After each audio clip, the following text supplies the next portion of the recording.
Part 11. Panda. Yi Yang was sitting in his seat, watching the dancing girls dancing and eating the food in front of him. If the male concubines beside him were not deliberately speaking, Yi Yang would have thought he was a minister, enjoying the service of yin yang, yan yan. After the dance, a guard walked into the hall. He half knelt on the ground and said loudly to the emperor on the first seat, "Your Majesty, the envoy of the Holy Dynasty has an audience." "Allow." Zheng Yi's voice was calm and magnetic. "And it was pleasant. I feel majestic again." Duke Yun, who was beside Zheng Yi, shouted loudly, "The envoy of allowing Huang Yu will meet you." After a while, several men in Chinese attire walked into the hall, and they clasped their fists at Zheng Yi on the first seat. "Meet the king of the Holy Dynasty, and wish the king a long life and sky strength." Zheng Yi looked at the envoys of the Huang Dynasty who were just clasping their fists and saluting. A gloom flashed in his eyes. But he did not show it, but said slowly, "Give me a seat." "Your Majesty, we are here today to bring 3 gifts to the monarch. And we invite the monarch to take a look." The headed messenger had a beard on his face, and he spoke in a loud voice, especially with his proud look on his face, and is not flattering. Zheng Yi frowned. He knew that the Phoenix Feather Dynasty would make a stumbling block for him today. So he specially arranged for many scholars and generals with higher martial arts values to be present today to deal with the problems that the Phoenix Feather Dynasty presented. The fully prepared Zheng Yi nodded and said, "Okay, present it." The envoy headed by the name of Chen Jian, a military general of the Huang Dynasty, saw that Zheng Yi promised to see the congratulatory gift. A trace of ridicule flashed in his eyes, and turned around and winked at the man behind him. The man understood and immediately exited the palace. Under the curiosity on everyone's face, the man came back empty-handed, but there were 2 guards behind him, only to see the guards carrying an iron cage into the hall. This is because the iron cage was covered with a black cloth. Zheng Yi didn't know what was in the iron cage. The princes, ministers and concubines on both sides also craned their necks and looked curiously at the iron cage covered by the black cloth cage. Back to the king. "This beast is the first time our country has discovered this beast. I want to ask the king to identify 1 or 2. The king is the emperor of the Holy Dynasty. How can it be that he can't recognize it?" Chen Jian had a smile on his face, and he spoke politely. Zheng Yi was angry, and everyone knew that Chen Jian was here to make trouble. A trace of displeasure flashed across Zheng Yi's face. This Chen Jian was obviously here to mock him for not being worthy of the emperor's position. He frowned and said in a low voice, "Let me see what the little beast is first." Chen Jian tore off the cloth on the iron cage, and suddenly a black and white, rounded beast appeared in the iron cage. It looked at the people in the hall, bared their teeth and roared at the crowd. Everyone was frightened by this fierce beast, but Yi Yang looked at the panda in the iron cage dumbfounded. "That's right. It's really a panda, so cute and adorable. That's why he is such a weirdo. Looking at the panda with his mouth open and roaring, he will find it cute." Zheng Yi frowned. He really had never seen this little beast, so he didn't know its name.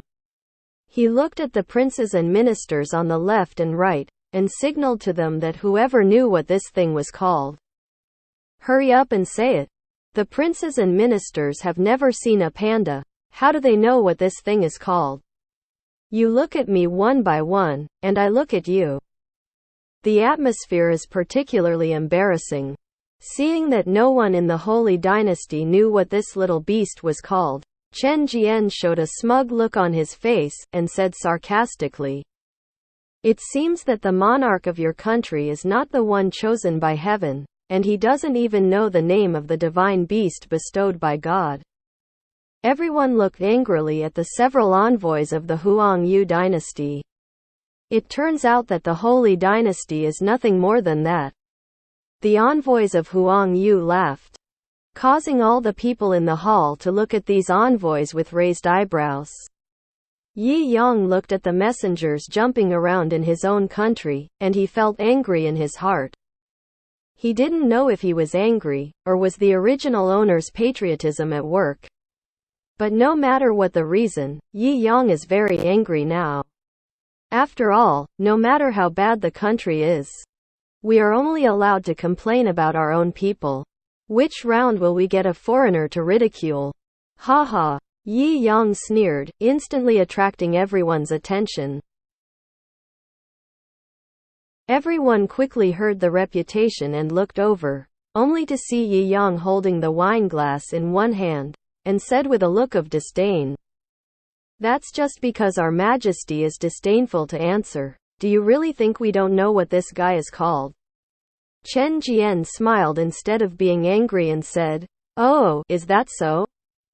Then I want to ask your country, what is the name of this divine beast?" Zheng Yi looked at Yi Yang who was talking. A trace of anger flashed in his eyes, and he scolded Yi Yang for being smart. He thought that Yi Yang didn't know the name of this divine beast, so he deliberately said this to fool him. "We call this beast a panda, also known as an iron-eating beast. It belongs to the bear family. This beast is an omnivorous animal and is extremely aggressive." Yi Yang paused for a while, then turned to mockery. "This guy lazy. The beasts that our country eliminated long ago, your country actually supports them as divine beasts. Tisk. Tisk." Yi Yang shook his head, instantly turning his disadvantage into an advantage. Chen Jian's face turned blue and white when he was scolded by Yi Yang, and just as he was about to refute, a young man behind him stepped forward and said, "You are wrong, sir. This divine beast is called the black and white bear, and it is a divine beast descended from our country. It is not the omnivorous animal you mentioned, but a divine beast that only eats meat. Whether it is an omnivorous animal, you will know after a try." Yi Yang stood up and said to Xiao Doubting behind him, "Xiao Doubting, go find some bamboo shoots." Xiao Doubting glanced at Zheng Yi on the first seat, and seeing Zheng Yi nodded, he hurriedly left the palace and went to the imperial garden to find bamboo shoots. Although it is autumn now, slow-growing bamboo shoots can still be found. With the help of several guards, Xiao Doubting quickly found 2 bamboo shoots and hurried back to the Star Palace. Seeing that Xiao Doubting came back with 2 bamboo shoots in his arms, Yi Yang stepped forward, peeled off the shells from the bamboo shoots one by one, and then threw the bamboo shoots into the cage under everyone's attention. The panda looked at the bamboo shoots thrown in, and roared wildly at Yi Yang. Seeing this, Yi Yang trembled in his heart, and secretly said, "No way, does this guy only eat meat and not bamboo shoots? Damn, this shit is the rhythm that kills me." At this moment, Yi Yang regretted it, and he shouldn't have come forward. He didn't help the Holy Dynasty, but instead caused himself a slap in the face. However, in that case, seeing people from other countries being arrogant and jumping about in their own country is unbearable. Haha. It turns out that the Holy Dynasty is just like the surrounding small countries. It likes to slap swollen faces and make fat people. Chen Jian finally showed a smile on his face when he saw that the panda hadn't eaten. Haha. The envoys behind him also laughed recklessly. For a time, everyone in the hall looked angrily at the envoys in front of them, and what was more, looked directly at Yi Yang, who was nosy. Concubine Ling looked at Yi Yang who screwed up. A gloating flash of schadenfreude flashed in his eyes. After today, he will have one less opponent. Shui Chen frowned, thinking about how to say good things to Yi Yang in front of Zheng Yi. In the minister, the original owner's father was so angry that he could not wait to drag this unfilial son out and beat him. Zheng Yi didn't look good either. Although he knew that Yi Yang wanted to help the Holy Dynasty, his actions were wrong, and instead, the Holy Dynasty became the object of ridicule of all countries.